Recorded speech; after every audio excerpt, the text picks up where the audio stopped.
Do you recognize this? You just scope the job in the field. It has 20 job steps.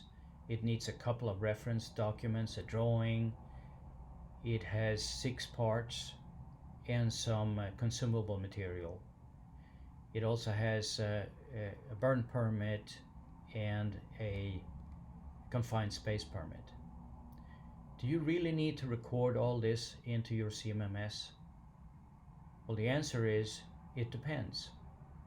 Stick around and we'll break it down into easy and practical answers that you can use at your plant.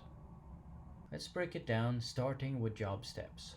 If you have a job plan format designed for your plant, you have a leg up.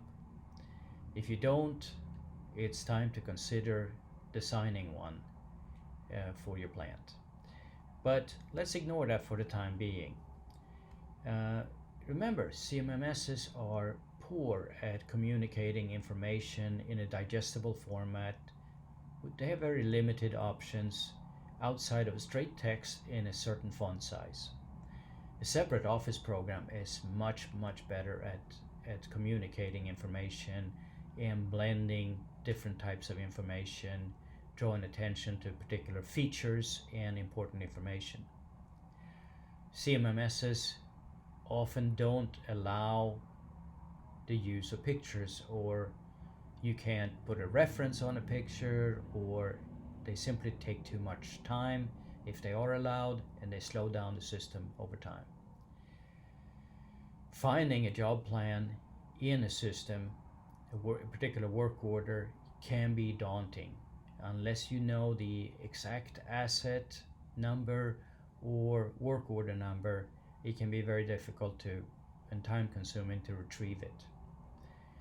An outside library of standard job plans can be much user friendly and easier to deal with, and can be accessed with lower cost by multiple stakeholders that are interested in planning or indeed contribute to planning. If you have a separate job plan outside the CMMS, you may still need to record certain job steps if they are critical. If you need them for feedback, for analysis, for pass-through charges, for safety, for warranty claims, root cause records, etc., you need to record them. If they support a regulatory requirement, you also need to record them.